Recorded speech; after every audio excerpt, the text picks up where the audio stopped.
order. Mr. Kelly. Here. Mr. Coe. Here. Mr. Matt. Here. Ms. Palastrellini. Here. Mr. Robinson. Here. We have a quorum. If you're able, please rise for the pledge. Pledge allegiance to the flag of the United States of America and to the republic for which it stands, one nation, under God, indivisible, with liberty and justice for all. Okay. Do we have anyone signed up to speak? We do. We're going to go a little bit out of order tonight. First will be Eric Paul. Good evening, everyone. My name is Eric Palm. You may have heard my name. If you have, I hope it was in a positive light. I was the village administrator here from 2007 to 2010. And I just want to come here this evening and recognize Linda Vasquez for retirement.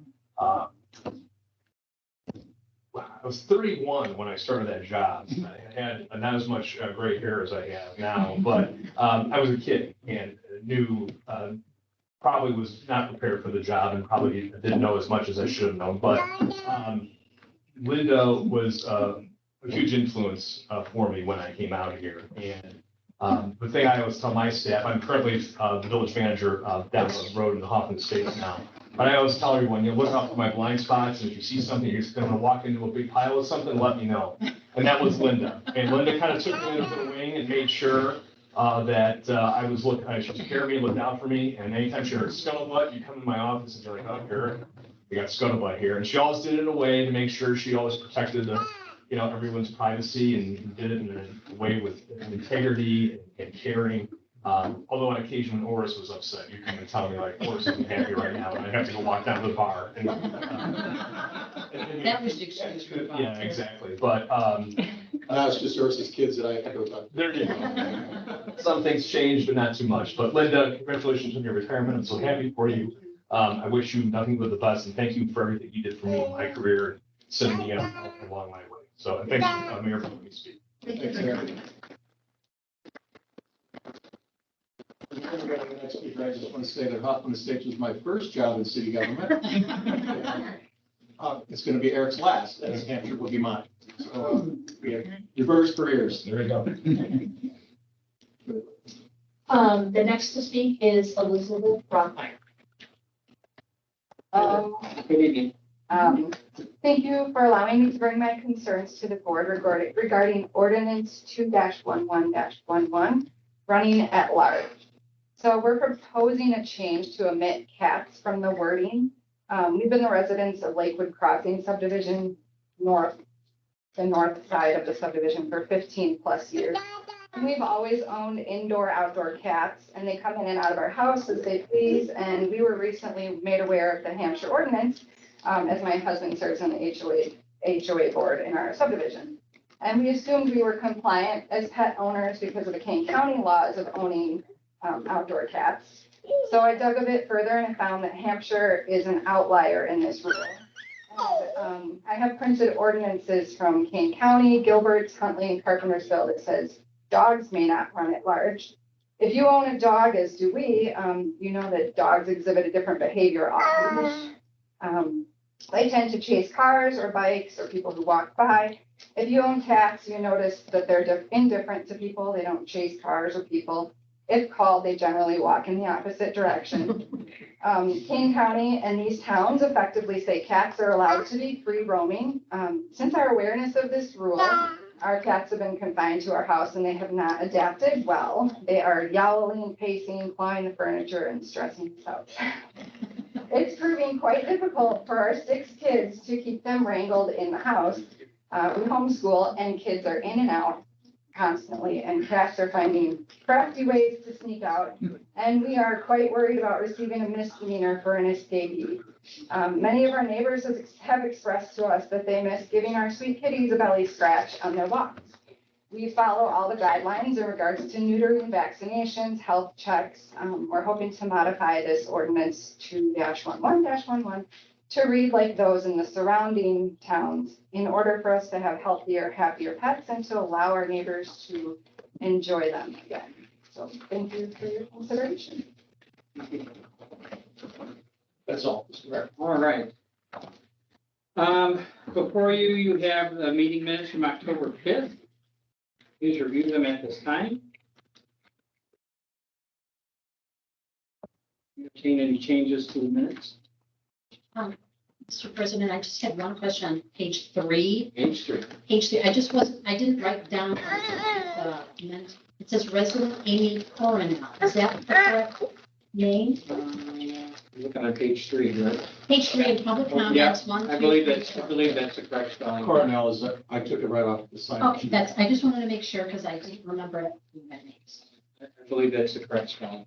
I had the same question because I wanted to make a post about her. So I specifically asked if that was her name, because before she came and spoke to the board, I really only knew her through my meetings with her and then on Facebook. And sometimes Facebook people have their last names. I didn't want to post something wrong.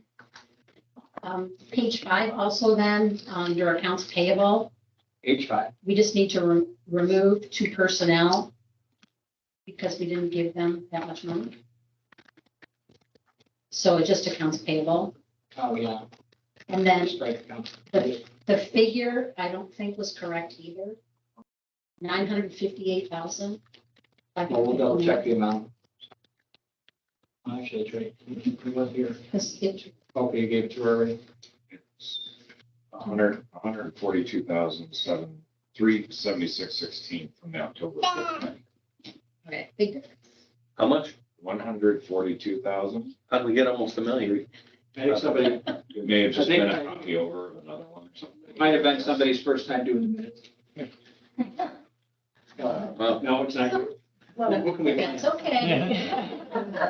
Hey, we can play Linda. get used to getting thrown under the bus. I'm good with it. No, I just want to pick up. Nobody. No? No. Jay, Oh, good. I like picking on you. Of course. That's why I'm here to be, you know. And one more for page 6 at the top under new business. I think it should be just changed to, it sounds like it's official. So Mr. Hedges explained that a location is being looked at to possibly rent as a public works garage for next year because the board hasn't voted on anything. And this says for rent of the new public works garage. And I think that makes it sound too official when it's done. So being looked at and then add to possibly rent and then remove for the new and add as a public works garage. I'm okay with those changes. Does anyone else have any other changes that they would like to make to the minutes? Hearing none, I will entertain a motion to approve the minutes with the changes presented by trustee Palestrini. I have first, Second, I have a second. Any other discussion?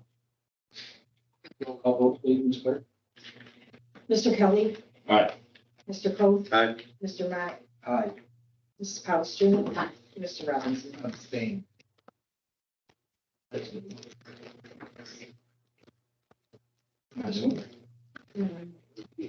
Here. Okay. She hit me the last meeting. Okay. Next we have the swearing in of a new police officer. So he is here, was here, or is he hiding? Oh, he's in the corner. Come on up here. All right. Come on over right in front of us. Okay. Yeah. So before us, we have Officer Robert Carreno. Aye.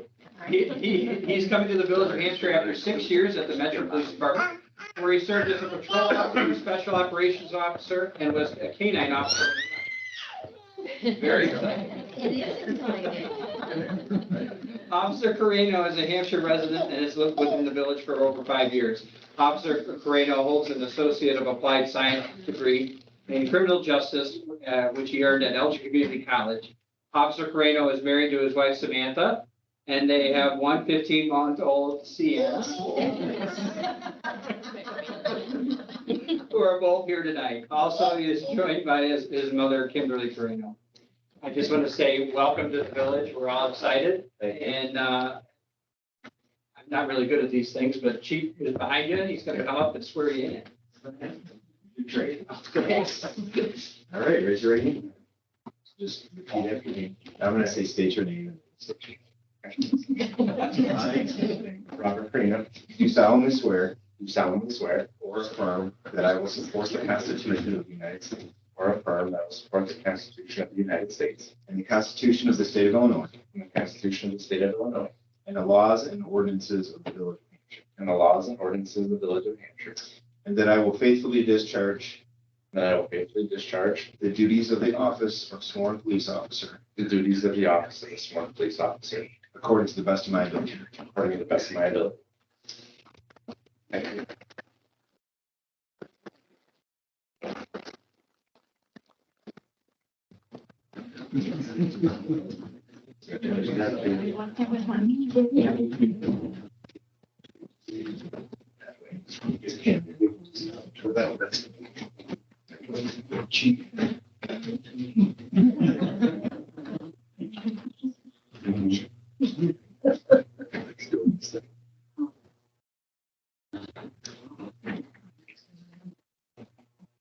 Sorry, we sprung that on you. We didn't tell you.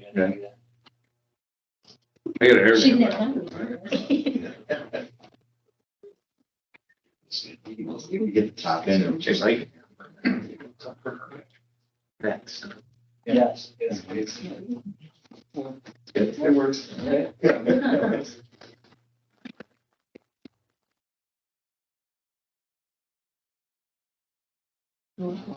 Sorry if I wasn't. We get a few pictures and say, I don't. Oh, right. Okay. Again, I apologize. We're all about pictures. Want to do a picture of the first? Yeah. You're in the badge. We do it in front of the, yeah. If you, and then if you want to take pictures with your wife and daughter, family, or okay.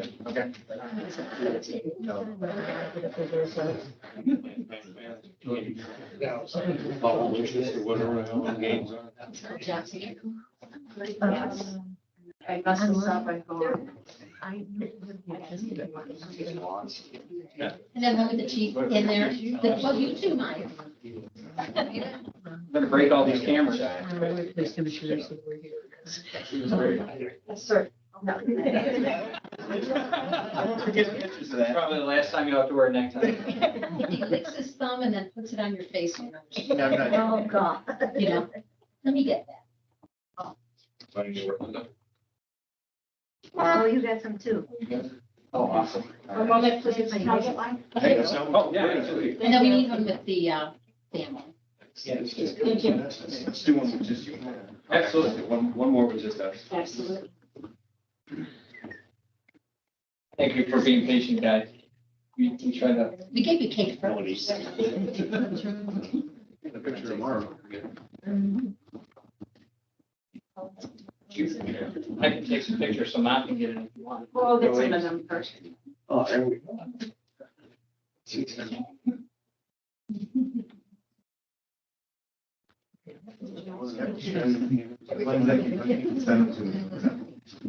Really can't, right?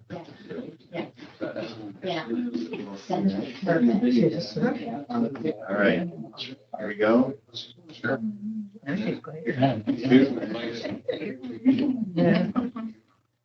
Okay. Welcome to the.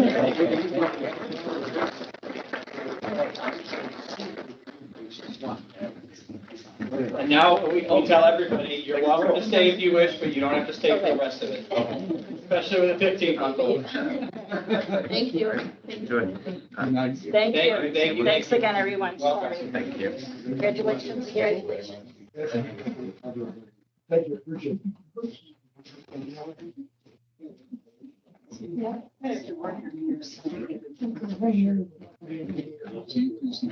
Yeah. Honestly, God, I looked at you. It was a month ago. All right, so yeah. Where did all this cake go? Yes. Totally.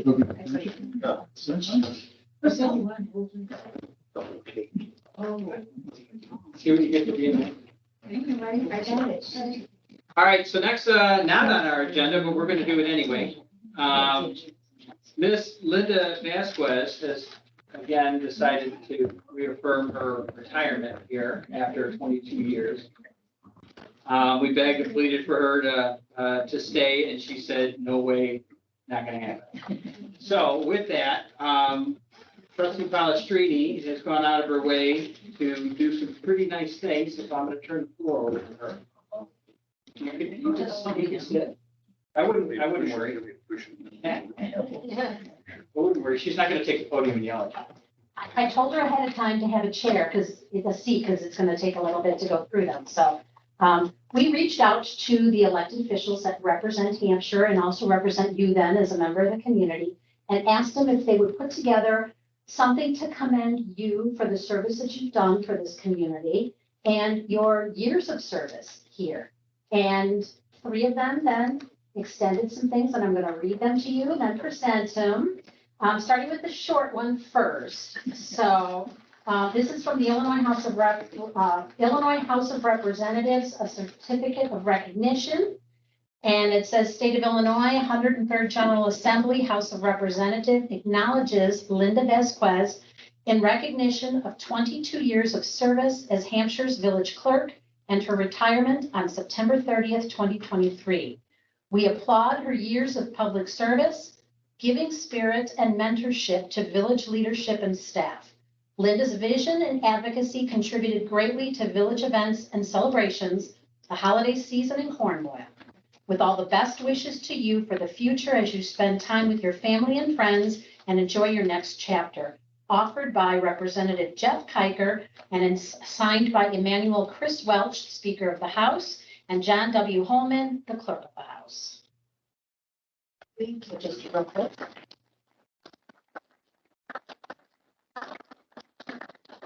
Thank you. You're welcome.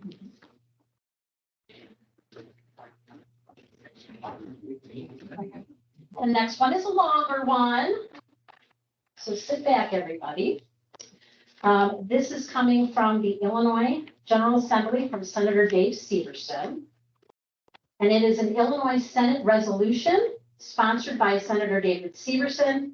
Whereas the state of Illinois is pleased to recognize and celebrate exceptional milestones of residents in our state, and whereas it has come to our attention that Linda Vasquez will be retiring as the Hampshire Village Clerk after 22 years of dedicated service, and whereas Linda was born in Chicago, grew up in Streamwood, and moved to Hampshire in 1996, where she first worked as a quality control secretary at Lunt Manufacturing, and whereas Linda became Hampshire's village clerk in April of 2001, and whereas over the years, Linda has affected the lives of village employees and countless Hampshire residents, and whereas Linda has served as a Hampshire village clerk for the terms of 3 consecutive village presidents, Bill Schmidt, Jeff Magnuson, and Mike Reed Jr.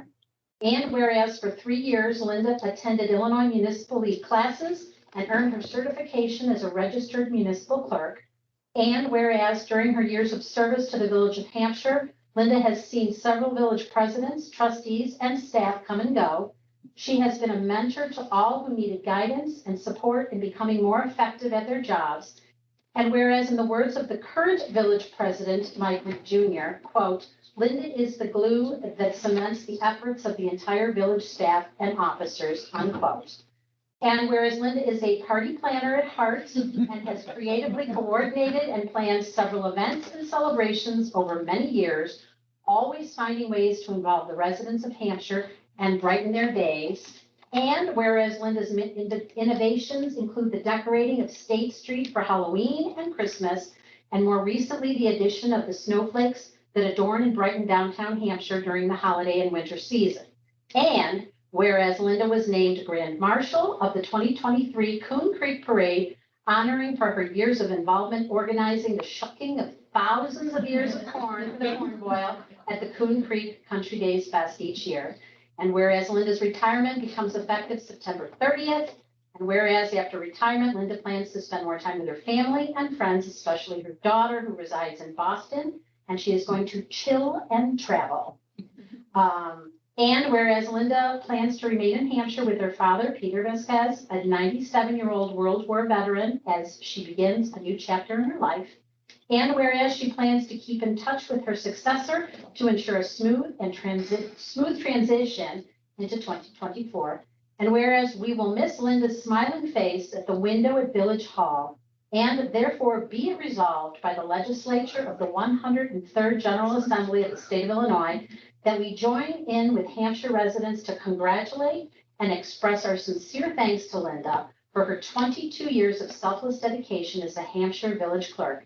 And be it further resolved that a suitable copy of this resolution be presented to her with her esteem and respect. Your contributions have been invaluable and your presence will be greatly missed. While you may be leaving your official role, you will always be an integral part of the Village of Hampshire's history and a cherished member of our community. Presented by Senator Dave Severson, 35th District, Dean of the Illinois Senate.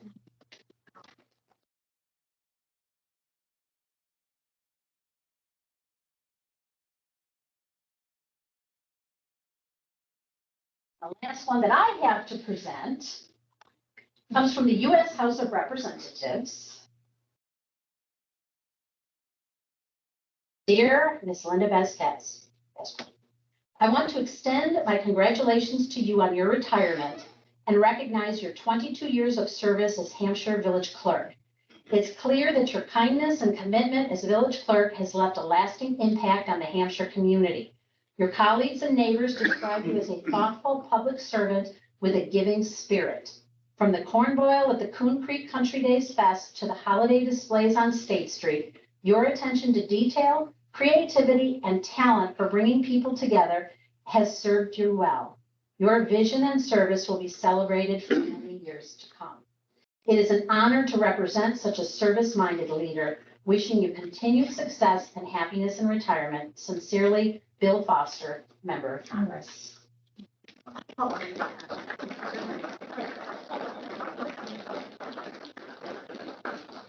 Thank you. You're welcome. That's all I have. Go over this. Sure.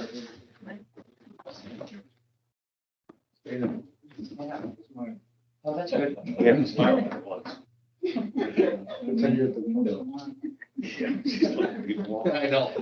Okay, thank you. Want to sit here? Thank you, Trustee Calistree, for going above and beyond to recognize Linda.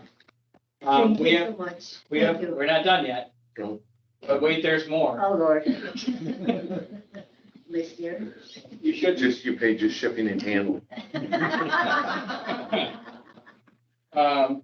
We have a plaque here recognizing from the village, recognizing and in appreciation for your 22 years of service and dedication to the village. So that'll look great on your mantle. Okay.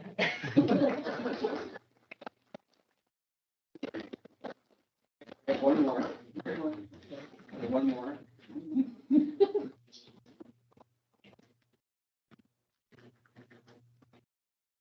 And so they used to do Person of the Year, the Bonnie Engel Award. They used to give out, and since they don't do that anymore, we've been giving out Lifetime Citizenship Awards to our favorite residents. This is only the third one that we've given out. And we would like to present this to you as an honorary Lifetime Citizen Award to Miss Linda Vasquez.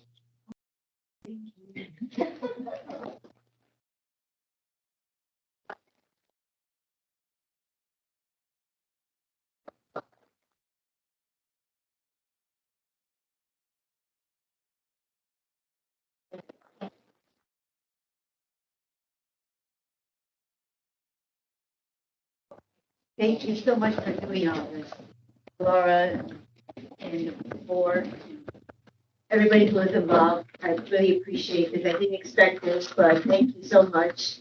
I enjoyed working here 22 years. I have fun. I have many people that came through these doors that I know.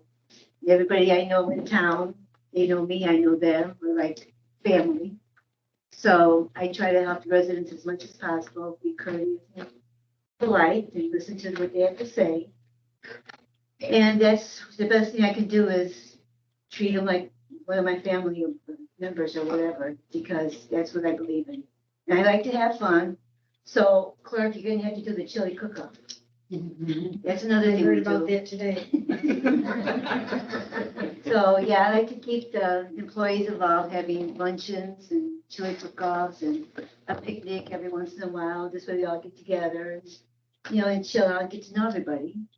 And same thing with the residents. I enjoy being with the kids and doing the Christmas tree and the lighting and all that. So I really enjoy being here. I really, really do. And I call up the pension people, man, you've been there 22 years? 22 years? Oh my gosh, even Social Security, they were surprised. I was like, yeah, I've been here that long. So, yeah, but thank you so much. I really appreciate it. I'll keep in touch with everybody. Not too worried. Yeah, on that note, I'm gonna go, okay? I've been through all this already. I'm going on the same Oh, way. that's right, she's going out that way. Thank you. Okay, thank you, Eric. Thank you. Don't-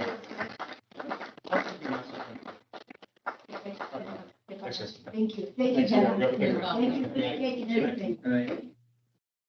Okay, now back to our regularly scheduled meeting. I think now's about the time where I say good evening, Mr. Hedges. Good evening, Mr. Mayor. This time we would ask your consideration of an ordinance amending Village Code, Chapter 5, building regulations regarding accessibility requirements for electric vehicle charging stations. You have in your packets an ordinance as well as an agenda supplement from Mr. Ray, and he will summarize briefly for you what this does. Thank you, Mr. Hedges. At a prior board meeting, the village board approved the zoning ordinance to this EV charging program. Along with that was a recommendation from the Planning and Zoning Commission and staff that there be a change to the building regulations in line with the program to include some accessibility standards for the charging stalls. The 2018 building code already includes or 2021 building code already includes those. We're one code cycle behind that, so until we re-up that, we just need to add this small amendment. And the only delay from the last meeting was that we were required to notify the State Capital Development Board before the village board could take action on this item. So it's just kind of a cleanup to the program, and this will wrap up the EV charging program for the Metro Mayor's Caucus. Does anyone have any questions about the ordinance, proposed changes? We did talk about this. We have talked about this a lot, and this is again like the last step in the process. I know we've talked about it a lot, and I made my opinion known that I'm not real supportive of it. I don't agree with most of the chunk of the whereas is in here. I understand the importance of it and why, but it's just not something that I can support. So upon that, I still have to look at an ordinance, and I do have a question on page 13. I just want to have, 1106.8.1 is kind of includes the word accessible, and it's not really defined. And then below it's the vehicle space size, and it talks about width, but it's accessible. Are we talking about the size of a handicap accessible spot? The other one gets into specific, widths and adjoining, and is that handicapped? Is that the size? Yes, it's essentially the same. Okay. It's the same requirements that are required for those.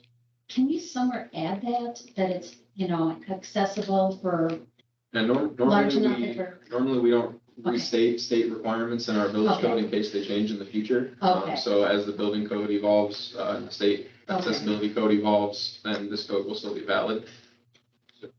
Just to follow up a question on that, does the state code, I don't know this part of the state code. I'm guessing it says when a space is identified as accessible, it must have certain paint markings and be Absolutely. identified as accessible only, and then the ticketing or fine for Absolutely. non-accessible. Okay, so it follows all those same regulations. Yep. We're just saying you at least have to have one or 5%. Correct. If there's only enough room for one at all, then that one for a parking spot, it has to be then a charging. That would be correct. Okay. Can people that are not using electric vehicles then use that spot? No, there's a new state law this year that prevents that. So if there's only one spot that's allowed, it's for a charging EV. If there's one EV charging space available, it has to be accessible. There's no Okay. requirement that you install EV charging spaces. So if you have an entire parking lot and then you decide to add one EV charging space, that one EV charging space has to be accessible in addition to all of the other accessible parking in the regular parking. Or you Okay. could decide not to have any. Correct. Not obligated, it's not an obligation. Okay, so that's just the accessible part. It's not that there's just there's one parking spot. It must be an EV spot. No. Okay, that's, If, okay, if the business chooses to have EV charging stalls. okay. All right, thank you for clarifying. Any other discussion? I'll entertain a motion to approve ordinance 23-20, amending the village code, chapter 5, building regulations regarding accessibility requirements for EV charging stations. So Second. Questions, comments, concerns? Ms. Clerk, can you call the roll, please? Mr. Kelly. Aye. Mr. Coe. Aye. Mr. Matt. Aye. Ms. Palastrellini. No. Mr. Robinson. Aye. Motion passes 4-1. Thank you. With that, Mr. Mayor, we would ask your consideration of a resolution authorizing the purchase of 15 body worn cameras, ancillary equipment, and storage subscription from Axon Enterprise in the amount of $71,313.48. We have an agenda supplement with Chief Pan, and he will explain this purchase, which is budgeted. Sure. So, effective January 1st of 2025, all agencies our size will be required to have body cameras. We also think that it's best practice to have body cameras now, regardless. And with the state funding, I don't really see barriers to keeping that from happening. I'd like to get them in place. There was a 3 to 6 month wait time. Now there's only about a 4-week wait time. So we'd be well ahead of the curve if we got these cameras by the end of the year and actually were able to implement them before January. And then give us a full year before we're required to have them to work out all the kinks and anything else that happens with them. It should be a pretty straightforward implementation. We entertained 2 vendors for this, not any more than that, because they're really the frontline vendors nationwide. And although there are some other companies that are in this game, there's very few companies that have really figured out how to do it. So WatchGuard was one, Axon was the other, and after our analysis, we determined that not only would Axon be the best fit for us to meet our needs, but it also is the best price. At this point, the camera grant, well, like Mr. Hedges said, it was budgeted for this year for $43,000, but the first year of this contract with Axon would only be $36,000. And then the annual maintenance after that drops down to $88.2137 each year for a grand total of $71,000. Right now, there is a Illinois camera grant open through the Illinois Law Enforcement Training and Standards Board. Right now, it's about, I think it's it's $30-some million that they've allocated for this year. And there's a grant opportunity that's open right now that will close on November 15th. Axon has said that if we're able to move forward with the purchase, we'll be able to squeeze that in and be able to apply for the grant reimbursement this quarter. The cameras will be completely covered by the grant, so they're just a little bit more than they're just a little bit less than the total amount allowed for cameras, which is $895 a piece. And the piece that I don't really know for sure what the reimbursement will be is on the storage. It may be 100% storage reimbursement, and it may not. I just don't know. It's not clear in the grant. They kind of left it up in the air. So the other thing with we have WatchGuard dash cameras, which is a Motorola product in our squads right now. We originally were looking at going with WatchGuard for the body cameras too, so we were on the same platform. But we really think in the long run that the Axon platform is going to be better for us, and we can actually start to apply for a camera grant to replace the squad car cameras.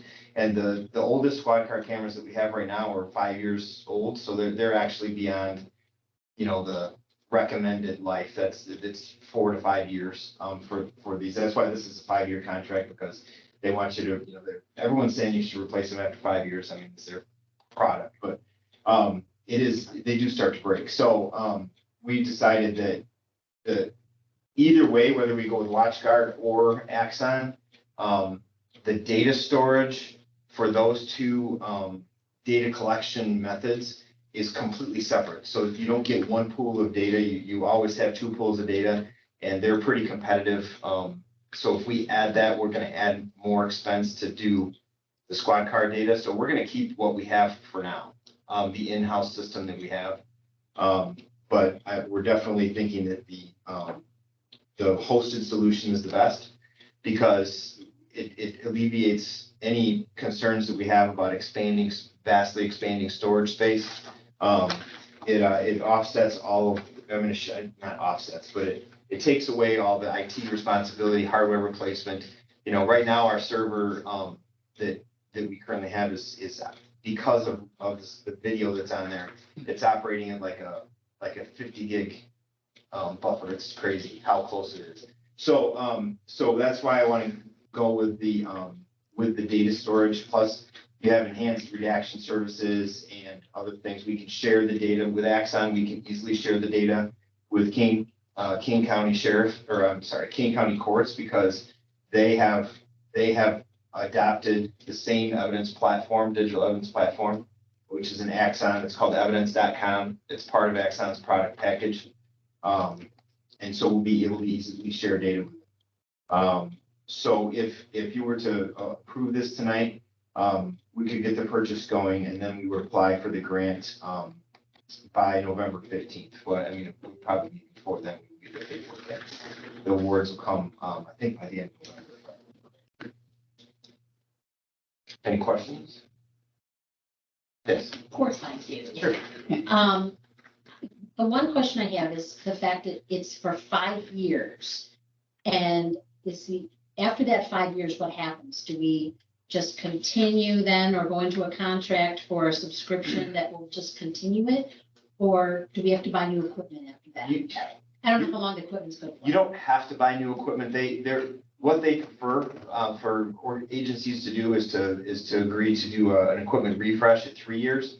That does cost quite a bit of extra money, and I think that with our, we have fit half the year off. The officers have, because they work 12-hour shifts, they have a lot of time off, so the cameras will be down during that time.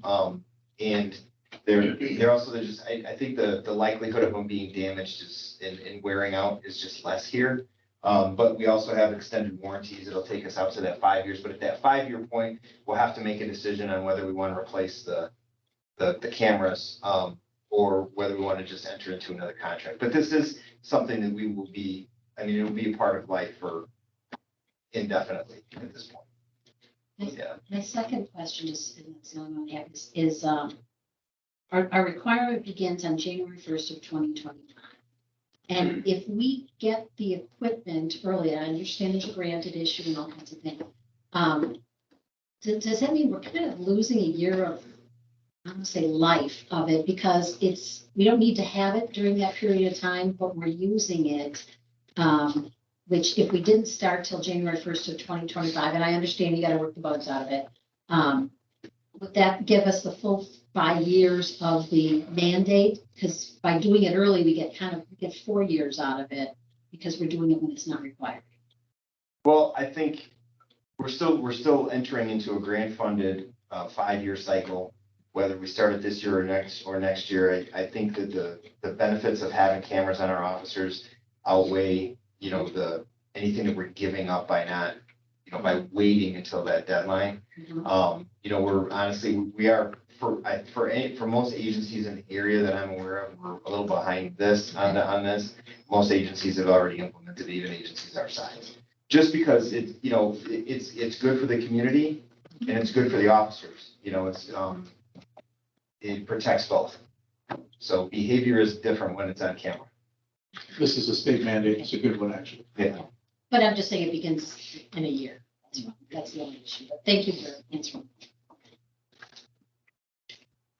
Anyone else have any questions for Chief Pan? If we decide after 5 years to go a different route, do we still own all of that data collected within that 5 years? Yes. So any data that falls, so as these cameras record, we already have a policy. I brought some copies with if you want them, but there's We already have the policy in place, and there's a 90-day retention on the data, unless it's tagged and connected to a case. So, so the data will fall off after 90 days, but that data that we tag to keep will be kept. You know, if it's a case that's adjudicated through the court system, there's a time, just like any other kind of evidence, where it'll drop off.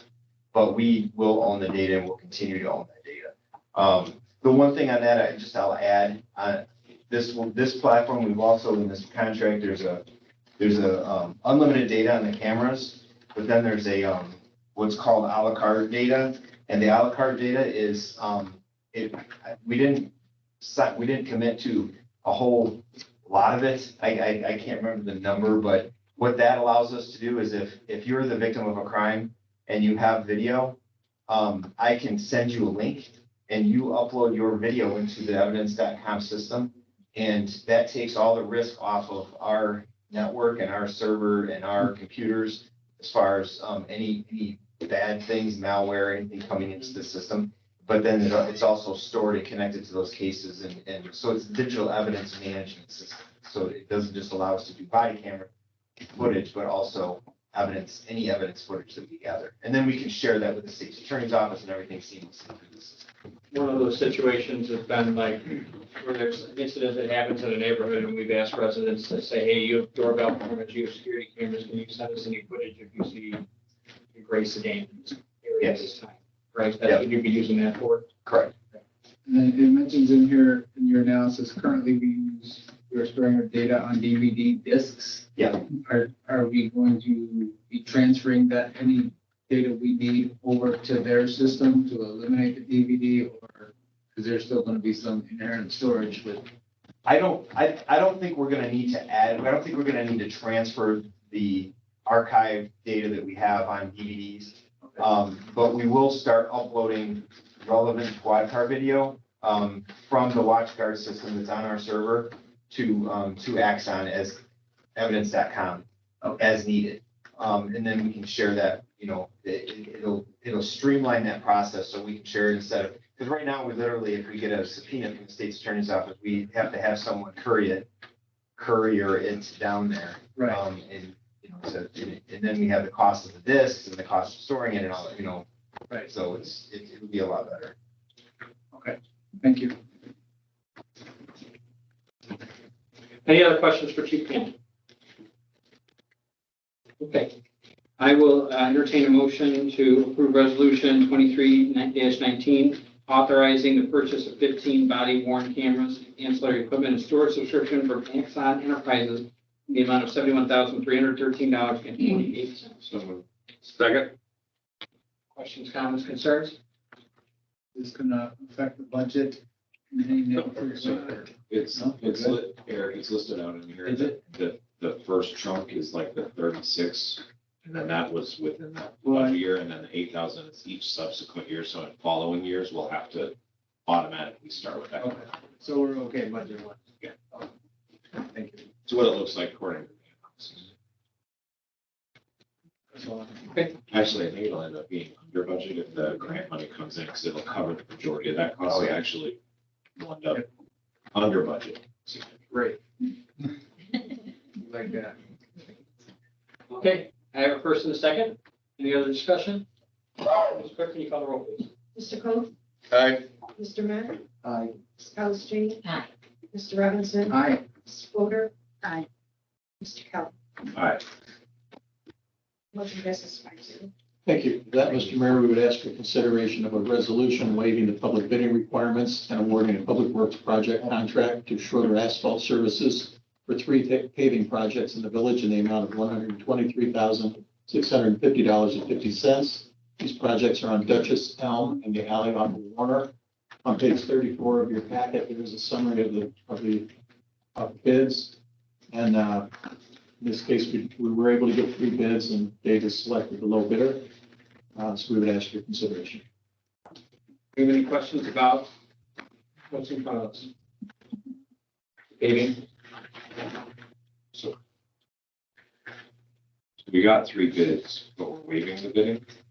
Yes, we didn't do the full bidding requirement where we have specs generated by EPI and spend the extra dollars. This is where it really thinks you can save about 30% on projects that are simple enough that we don't have to engineer. Okay. So instead of formal bidding, we have informal quotes. Sorry, I do have one question. Do you, on the champion bid, there was one thing on the Schroeder that kind of got me at the end, and champion had the same thing. It says undercuts. I suggest you allocate 10% or more for undercuts. And we are, according to their notes, because of aggregate and the things in the summary that's provided, we will be providing additional materials outside of this for those projects. Did the champion quote account for the items we will now be providing as a part of the Schroeder? And did it also say that there could be a 10% increase for undercuts as well? Josh, I believe you definitely. Yeah, I asked Street Supervisor Starrett a question about the undercuts. He said that he discussed that with Schroeder and he's not concerned about having that cost. To answer your question about Champion having those other items listed on there, I'm pulling up their package right now. I think they went back and forth with them several times to make it as apples to apples as he could. Okay. Who does, do we usually, for paving projects, just go with a little bit, or do we have one that we usually go to? We've been doing it this way. We've been having trouble getting 3 quotes, and Toby's asked us to make sure we at least ask for 3. All 3 of these contractors use the same equipment. They buy the same material from the same asphalt plants. They've all done work in the bill. I know Champion has, but the other 2 have done work in the Peter village. Baker, not so much because they tend to be the higher bidder. And we had trouble getting quotes from them because they haven't gotten that much. But yes, the other 2 have done a lot of work. They're all 3 great. Can I add for page 32 for the actual resolution itself? The third whereas, and I guess because we didn't do the full bidding process, and I'm very supportive of that. But can we add in there the lowest of 3 quotes garnered? So that it kind of shows the community that we did reach out. We got 3 quotes and this one is the lowest. So it doesn't look like we just picked one. Well, we picked the lowest bidder. Yeah. Right, she's asking to have that added. Yeah, because so it said to waive competitive bidding and accept the quote provided for the vendor, you know, maybe comma, the lowest of 3 quotes garnered by the village. Just to show that we did reach out, we got 3 quotes, we took this one, it was the lowest. Because otherwise it kind of looks like, you know, that we're waiving the competitive bidding and accept the quote provided by the vendor. Yeah, I understand where you're coming from, but the minutes will reflect that there were 3 bids in the packet. I mean, I don't have a problem with it, but the packet reflects it, that there were 3 bids that was listed in the agenda supplement. So realistically, if a resident did have questions, I wouldn't know of any resident's going to go digging into our resolutions. I mean, they're going to look at our board meeting minutes and they're going to look at our packets. I have no problem with it. I don't. If you want to add it, that's fine, but I don't even know where a resident would go to look at the actual resolution except for a board packet. That's a 3 bid. Right. So, hey, do you have anything to add to that? No, I mean, I think either way is fine. You can add it, obviously. What do you guys? Trustee makes a good point, but it's now, and now it's in the record. Like now in perpetuity, we know that it's out. But either So, way. and in the future, we should include it, but in the future, just say, in the resolutions moving forward. We'll make sure it's in there for spot. Okay. And then the other comment was just to add for the first whereas and now therefore be it resolved. Just to add in McHenry County. Yeah, we have to start adding the. We've had it in almost all of them, and I just caught that this one didn't have it. So it just needs to, McHenry County needs to be added twice. Please. Okay, any other questions, comments, discussion? I will entertain a motion to approve resolution 23-20, waiving the public bidding requirements and awarding the public works project to Schroeder Asphalt Services. So moved. Questions, comments, concerns? Ms. Clerk, can you call the roll? Mr. Matt, Aye. Ms. Palastrellini, Aye. Mr. Robinson, Aye. Ms. Fodor, Aye. Mr. Kelly. Aye. And Mr. Coe. Aye. Motion passes 1. Oh, boy. Staff reports. Ms. Lyons, do you have a financial report for I us? do. I'm happy to answer any questions. I do want to point out, because somebody's going to notice this, that with respect to the pension fund, which is on page 36, at the bottom of the page. It looks like we're, significantly under budget. However, keep in mind that, we have not yet made a pension contribution to, the village has not made a pension contribution to the pension fund, so that's leading to that particular decision.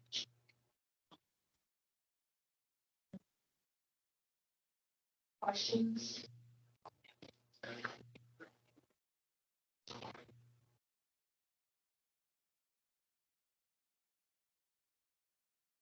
Are there any other funds that you would find that are out of whack, that are extremely under, that you think you would direct our attention to?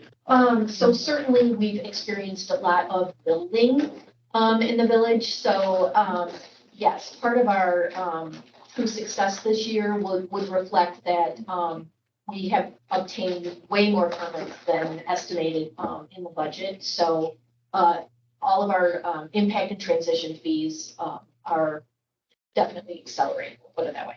Okay, Yeah. okay. Actually, most of our revenue sources are up slightly. Page 43 for expenses, the pension trust fund, then the refund of contributions. Just to see where that one came from, so 13,000 was funded.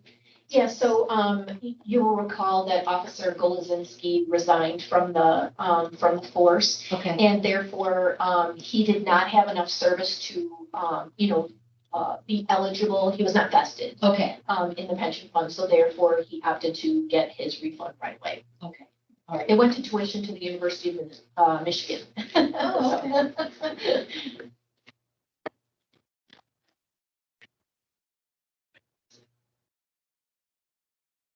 Does anyone else have any other questions for Ms. Lyons? Thank you very much. Next, we have the police report. Chief Dan, do you have anything you'd like to add? Well.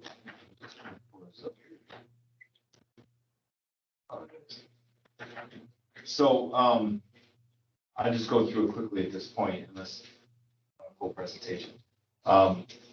Everything's looking good as far as crime in the village. Everything's down for this month from last month, actually significantly. And then our self-initiated activity for the officers is down, from last month to this month. I think a lot of that is because we have some people out. Calls for service, compared to previous years we're still running, quite a bit ahead of the last 3 years, but we haven't quite caught up to 2019, but we're probably gonna reach it this year. If we look at all the numbers, accidents looked pretty good last month. We had very few in the village. There's some data in front of you on causation and types, time of day. We haven't had any alcohol-related accidents in a long time. No commercial accidents in September.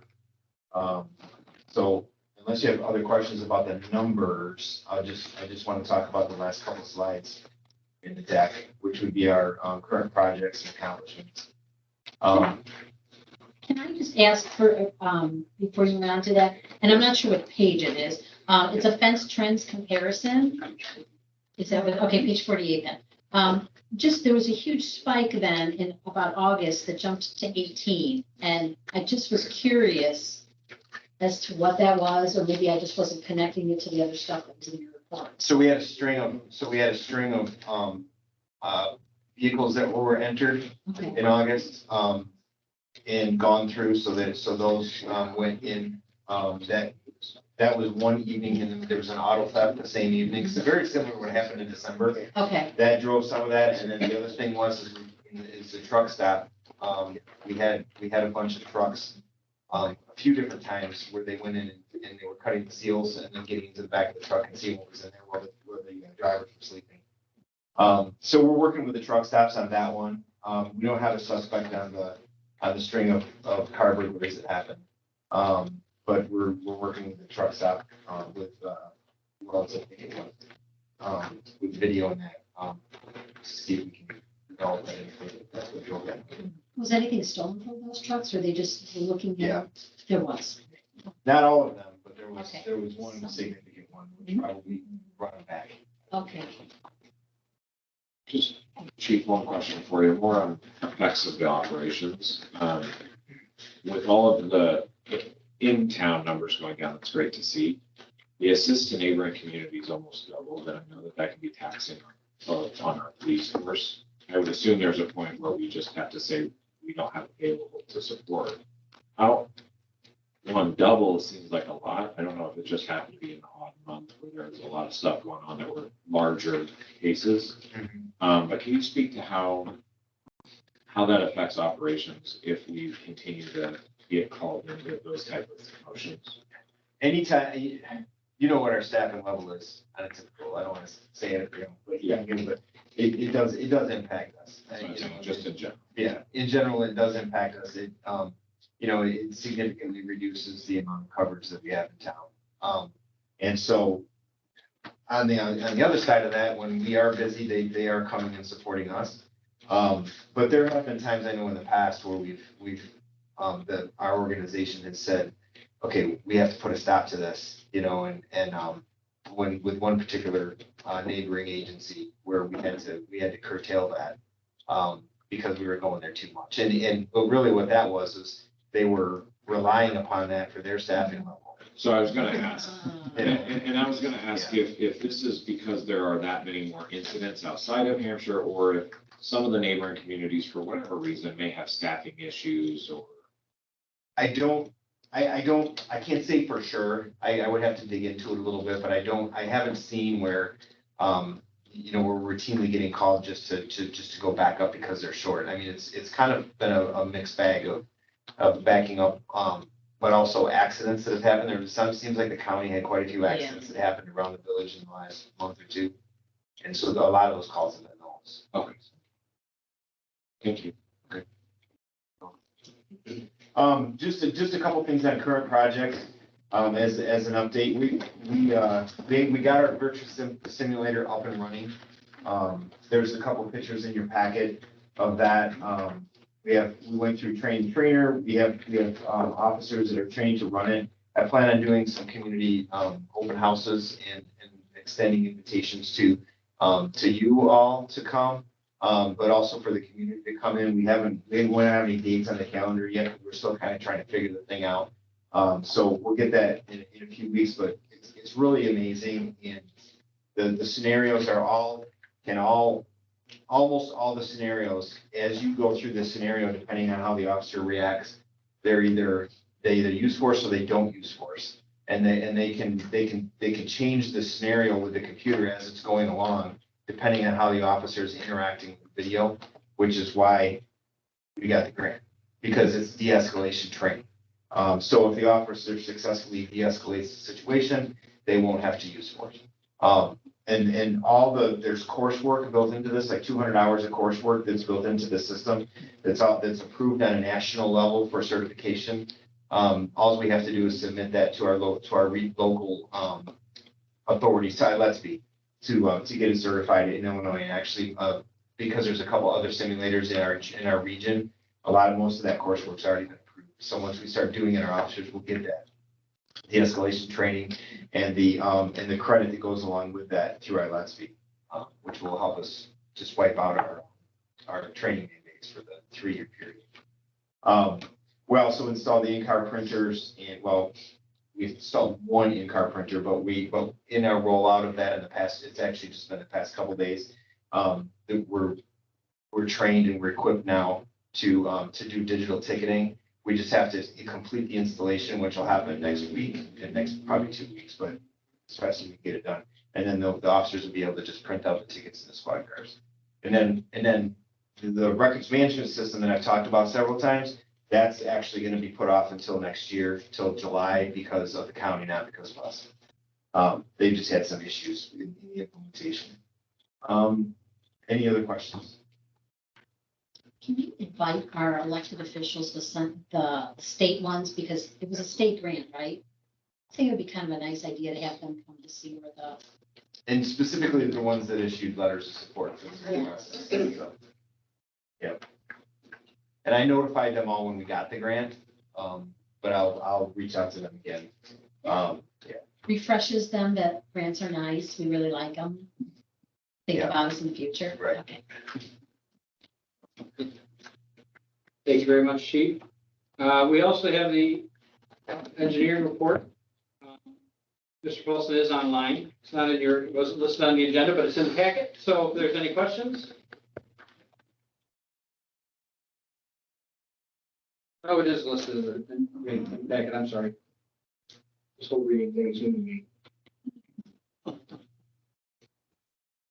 There's no, oh, I just want for Hampshire 90 Logistics Park and Vista Trains, it says pre-construction meeting with IDOT on the Route 20 improvements. What Route 20 improvements are those?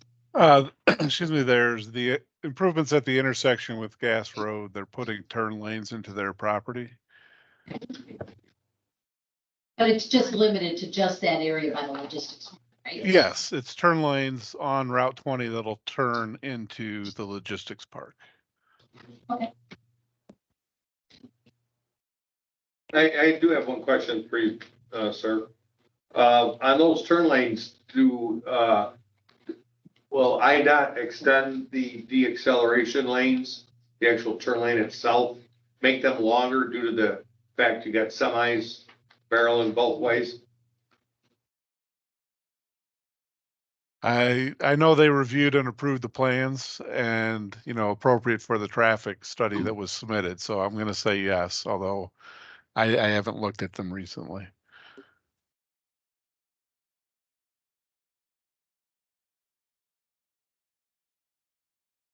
okay. Good answer. All right. Next, we have accounts payable. I'm a little confused. It says we have accounts payable to personnel, but I don't have an attachment for that. But I also scoured the packet and I don't see anybody being paid out by staff. So, okay. So do I need to make a motion to table the accounts payable to personnel? Would that be the appropriate thing to do? Motion's either definitely Can I make a motion to table the accounts payable to personnel indefinitely? for today's day. For today's date, yeah. Probably good we pay them next. Questions, comments, concerns? I can just, all in favor? Aye. Okay. Opposed? Thanks. All right. All right, so next we have the regular accounts payable. The amount of $782,033.40. Please review them at this time. This line is here, so I won't have to dig through the box today. I do want to make a special note. You'll notice that there is a $129,000 payment to the Illinois Environmental Protection. I saw that. See, that is our last payment. $129,000 times 2 every year since 2004. So the village has paid over $5 million.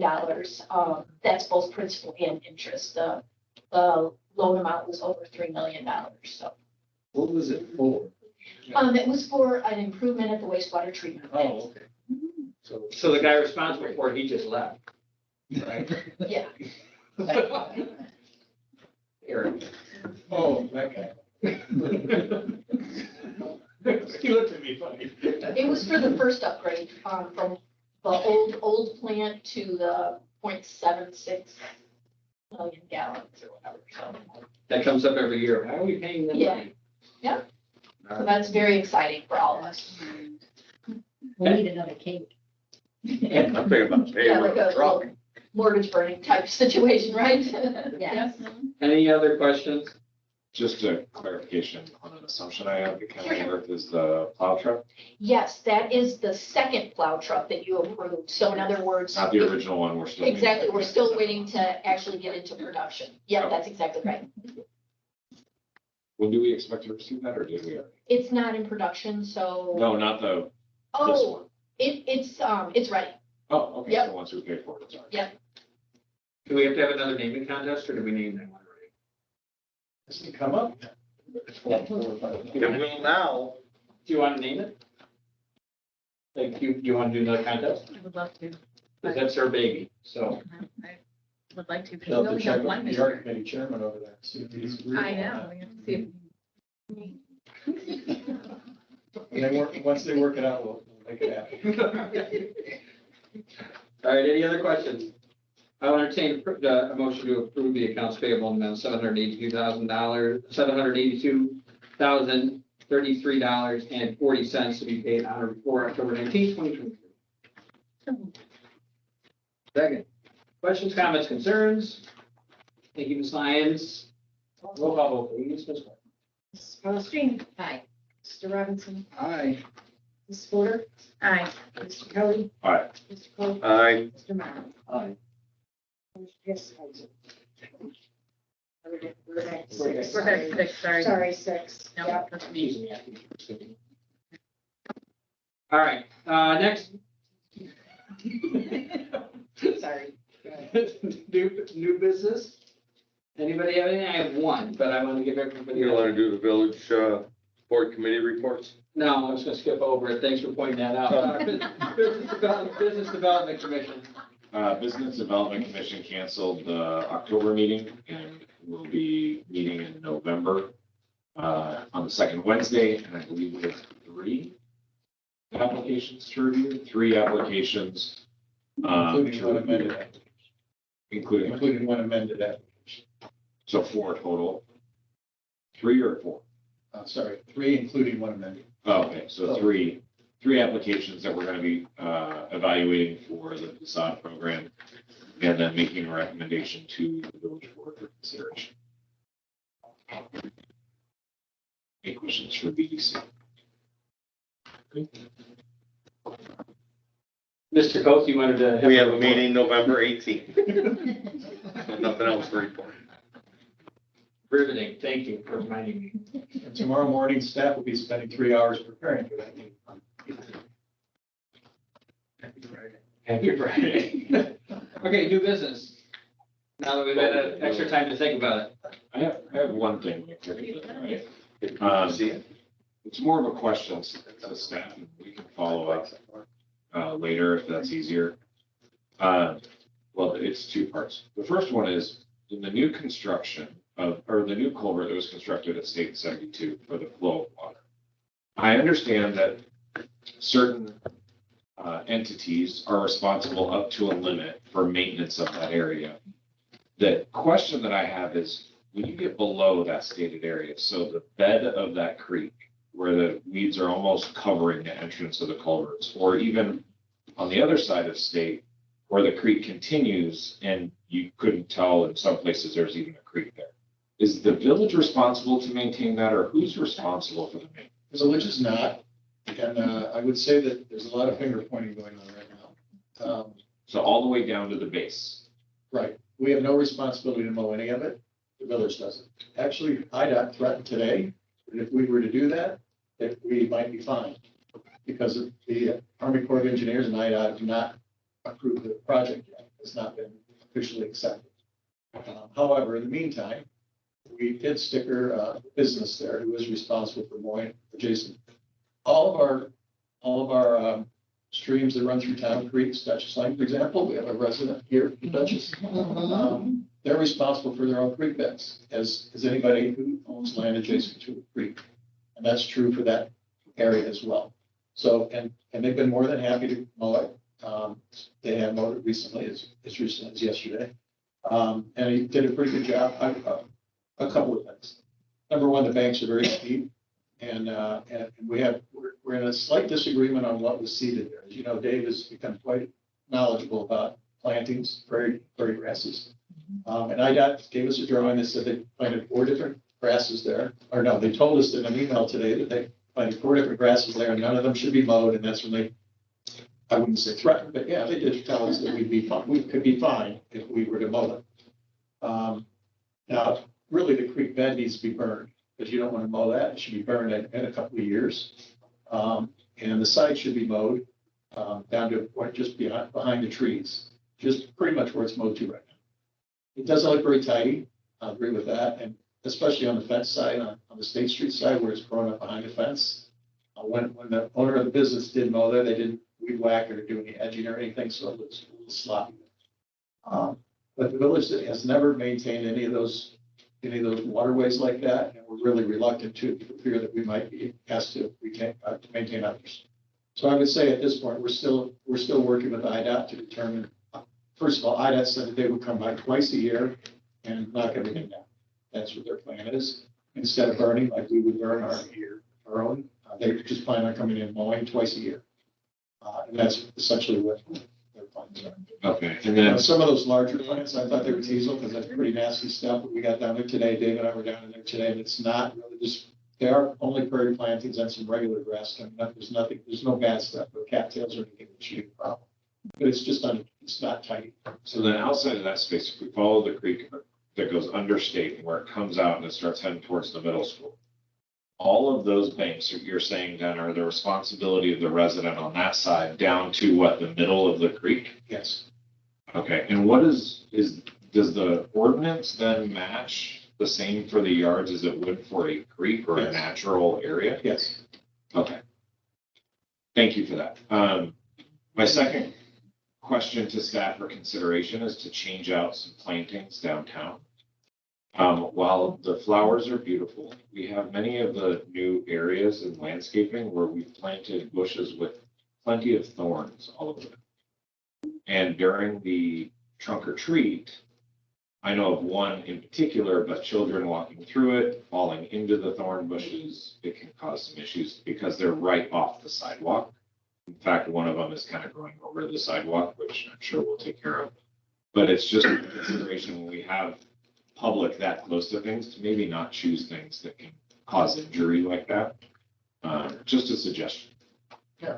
We have had a lot of suggestions about downtown parking, as you probably are aware. And to this point, we've not made any changes, only because of, as you know, as the board asked, safety was our first priority. So the whole downtown was engineered for safety first, and then for infrastructure second, and pretty things third. And those all those plants were specifically chosen for their durability in a high traffic area, including exhaust from cars and all that. So everything there, including the trees, was specifically planted for that purpose. I've been in there and weeded it myself a few times. Yeah, I got a couple thorns. I mean, if we really prefer people stay out of those because that is planted. Those are gardens, not walkways. So there really shouldn't be anybody in there at any time. But we can look into that. It's this time of year we could take them out. It's just that we paid for all of those plants last year. Not that we purchased. I will tell you, working for the park district, if you take those out and you put something in that's less aggressive, you'll be doing it every single year. They'll get wrecked. Because you only get poked with a thorn once, then you stay away. So they look pretty. I'm being serious. At the park, I planted bushes and within 3 months they're wrecked. Because there's no deterrent. The thorns are the deterrent. They really are.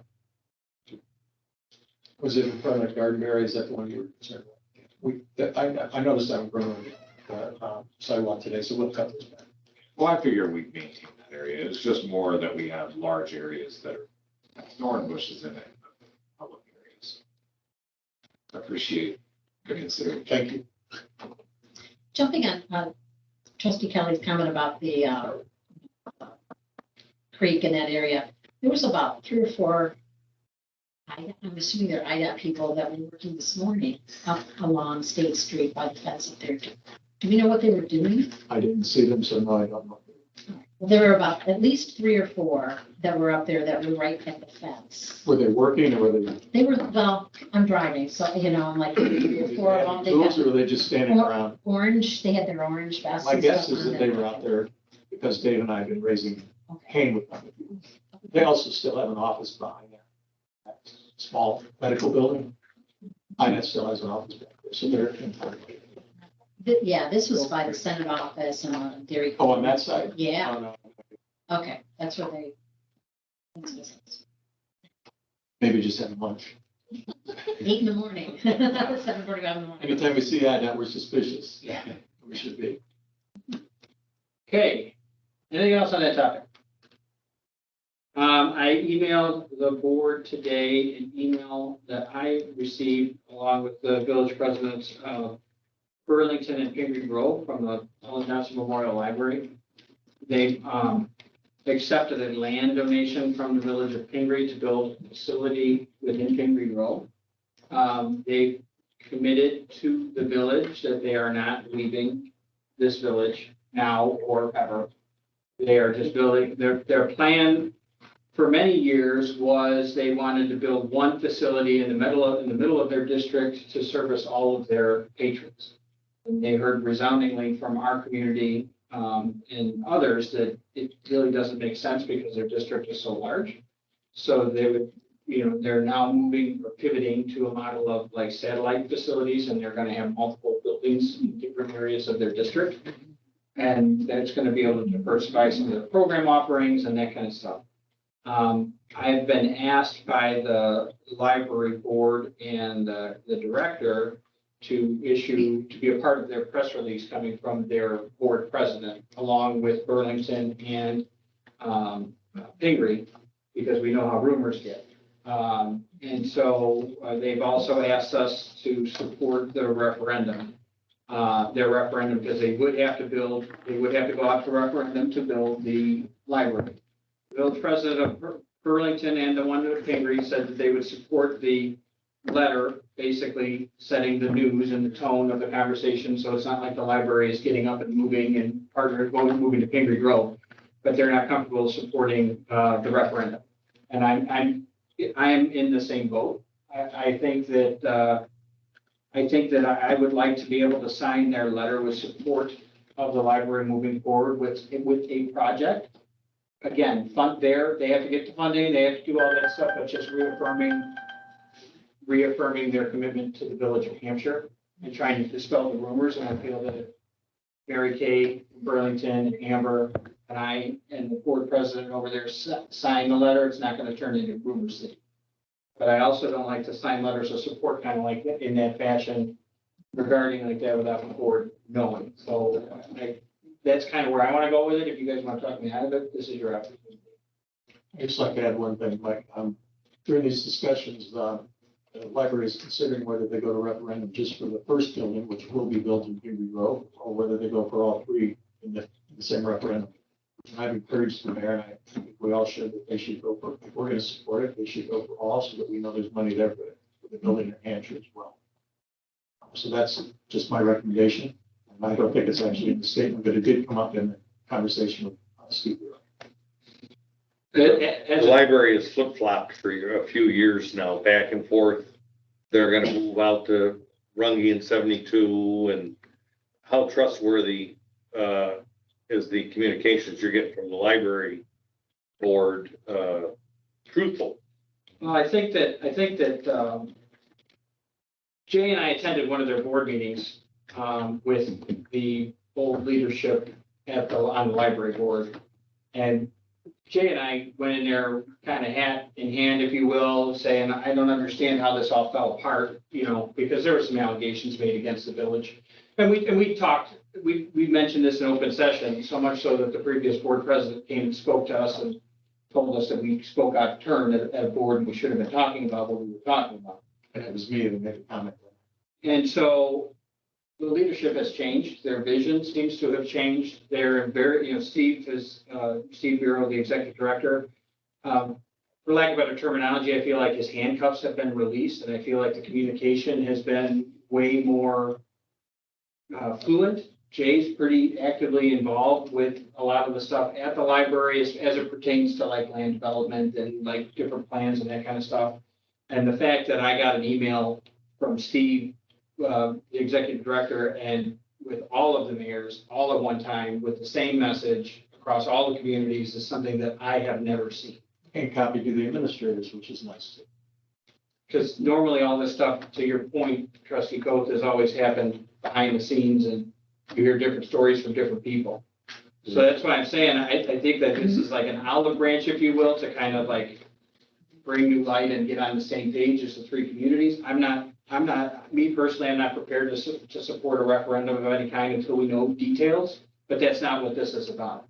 By the way, the current board president First of all, she's the longest serving member of the board, including the former past president.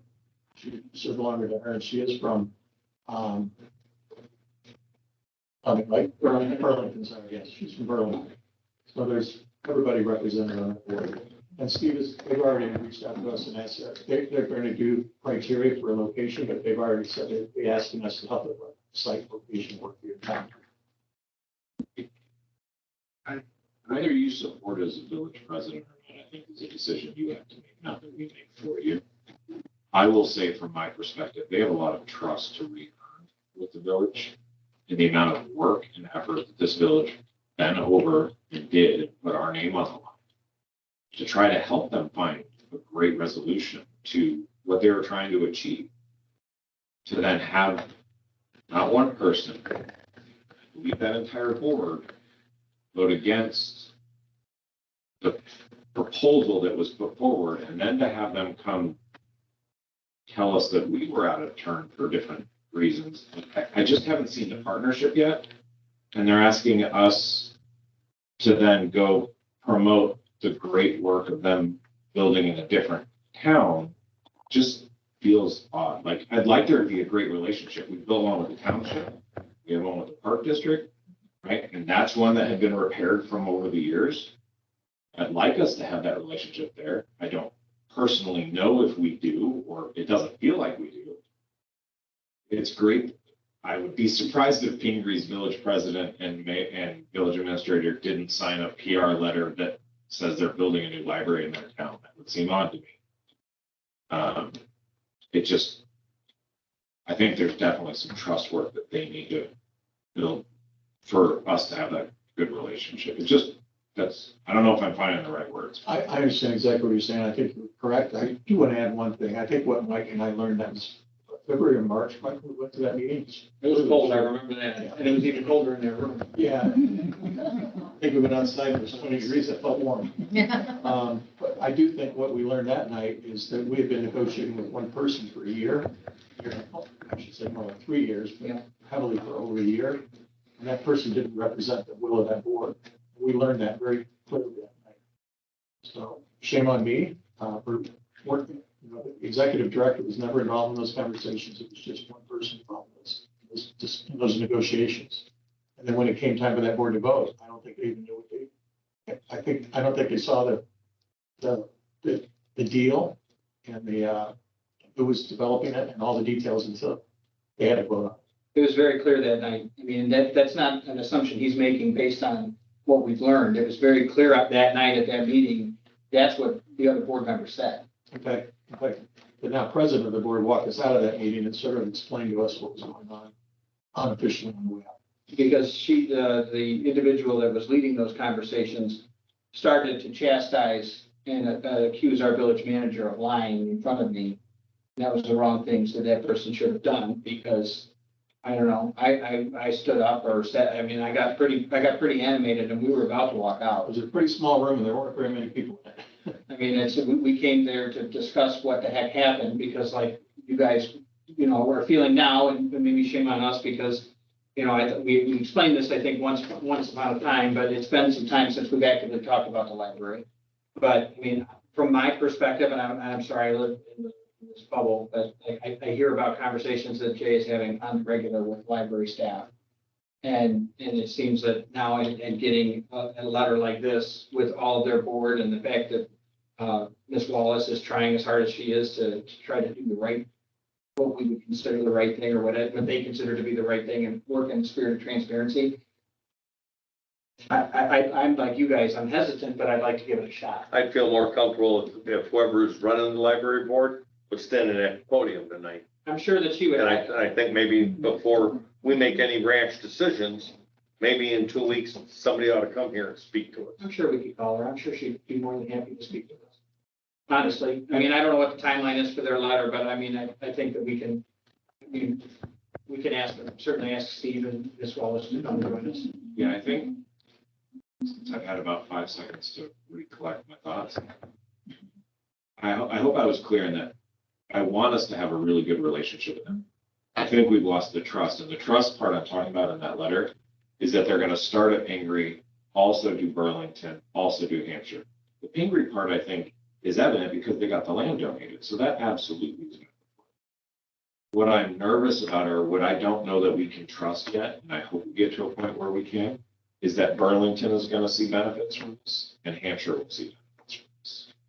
That's the part, because in there, didn't they, when I was reading the email, they talk about they're gonna build a new building in Hampshire eventually. Yes. That the Pingree would become a model for what they would then build in the That other would be two. the same building. Actually, I think they talk about two significant facilities here, maybe a smaller one in Burlington.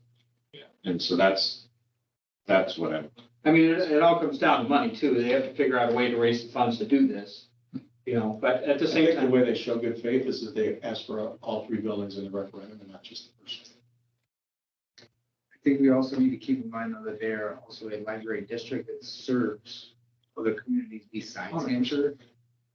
To play devil's advocate on that issue, not that I don't want the library leaving at all. I love it. But they also serve Pingree and Burlington, so we gotta figure out a way to work with those two villages as in tandem with the library to benefit all that district in this district.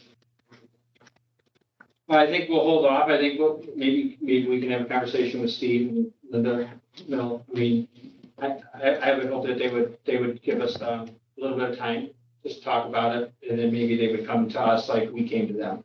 I think that they would be more than willing to do it. Ms. Wallace has been fantastic to work with on my level, so I don't imagine that she'd be or not want to come here. I would, just as we're just having a discussion on this topic.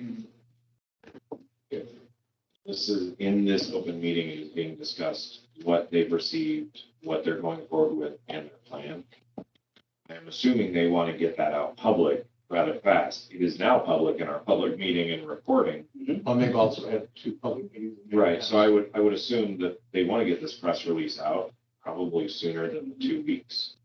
So while it'd be great to invite and hear what is their long-term strategy and what they're thinking, I don't know that it's, are you suggesting you would ask them to hold the press release until they just kind of present their vision? You're all looking at me, but. No, no. But the thing of it is that, I mean, I'll be honest with you. I mean, I've kind of known that this stuff was going on in the background with the Pingree and that kind of thing. Okay, I've known since it was warm out, since that night, community helpers night. I knew that night that this stuff was all going down. It wasn't public knowledge or any of that kind of stuff. We couldn't talk about it, but, we had talked at a very high level that maybe we should do something as a group and to release the word. And then now it's October and we haven't heard anything. So I feel like they can give us 2 weeks. I mean, that's what I'm going to try for. Let's put it that way. But we could also, you could talk to her, maybe she could come speak to us after, if they have to do it this week, then she could come speak to us. That's what I'm saying. I don't know that you'd say one is better than the other. It's just, again, in my opinion, this is your call, your signature. Sure. It's not my call as a trustee to tell you what to do. No, but we also, when I speak, it technically, has an ability to impact have the implication of representing the entire board, and I don't like to put the board in a position. I just don't. So, especially over something like this that's gone on for many years with Pingree, versus Hampshire, and then now the library and all this other stuff. I mean, it's a pretty personal topic for a lot of our residents. So I'm not gonna speak on behalf of the board if the board's not comfortable with it. So how about this? How about we contact Mr. Bureau tomorrow, see what we can arrange with Ms. Wallace, find out what their timeline is. And if nothing else, maybe we can get some more in writing and then email the plan. If it has to go out, but she's gonna come to us the next meeting and to discuss long-term vision and that kind of stuff. Maybe there's a compromise. Yeah, and to your comment, I hope none of what anybody has said here has come off as a Hampshire versus Pingree. Oh, no. I was using that as. None of the discussion. No, what I'm saying is to our residents, the library moving is a very personal topic because it's been going on for so long.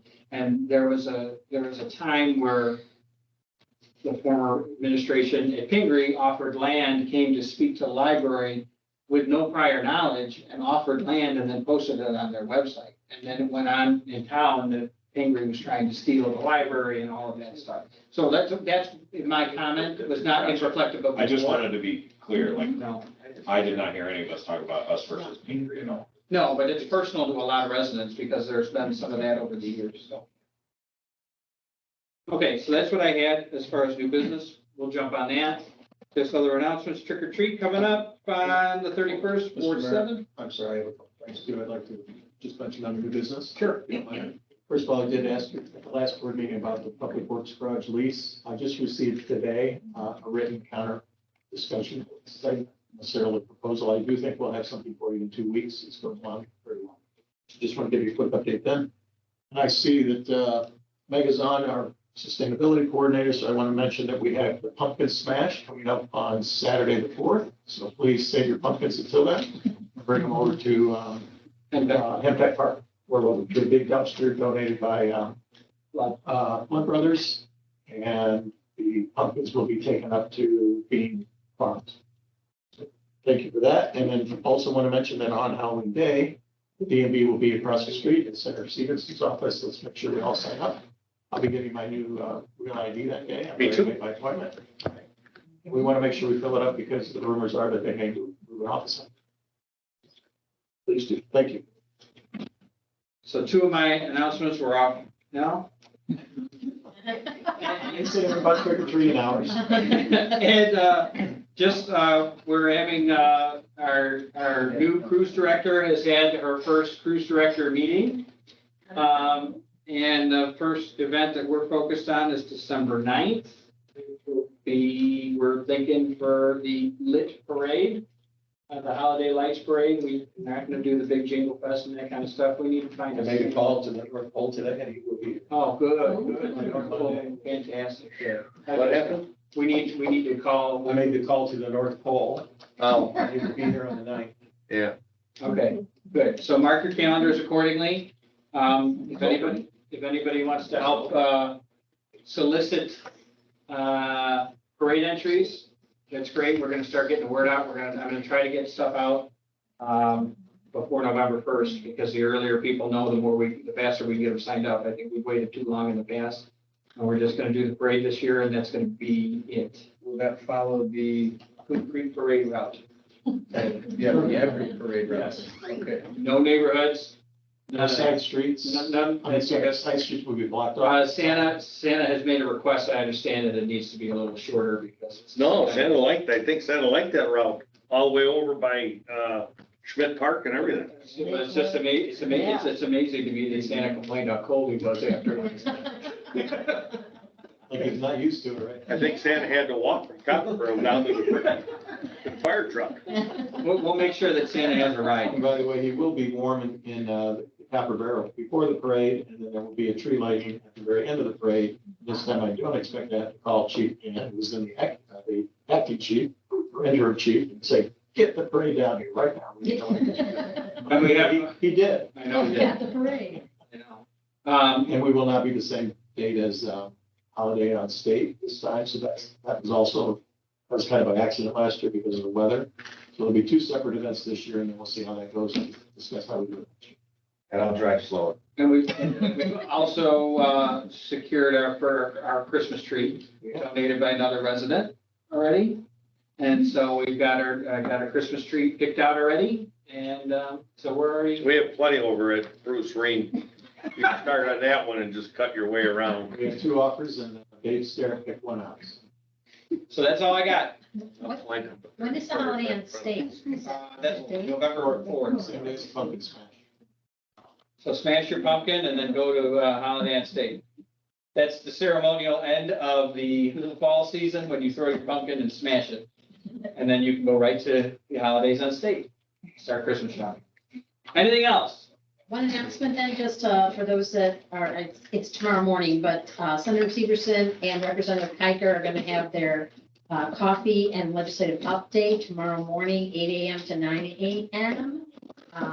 Also a preview of expectations for the veto session. And I do know our mayor is going, I think our clerk is going, and I think a couple other mayors from other towns have already confirmed it. So get your questions answered. And coffee. And coffee. Any other questions? follow up on that, don't forget, if you need to do your Secretary of State visit, register soon. Yeah, Because they'll be here on Halloween, so, and November 1st is happening. good. And remember, no overnight parking on November 1st. Yes. Don't leave your car out on Halloween. All right, motion to, Oh, they gotta let you slide on Halloween. no, we never have. God.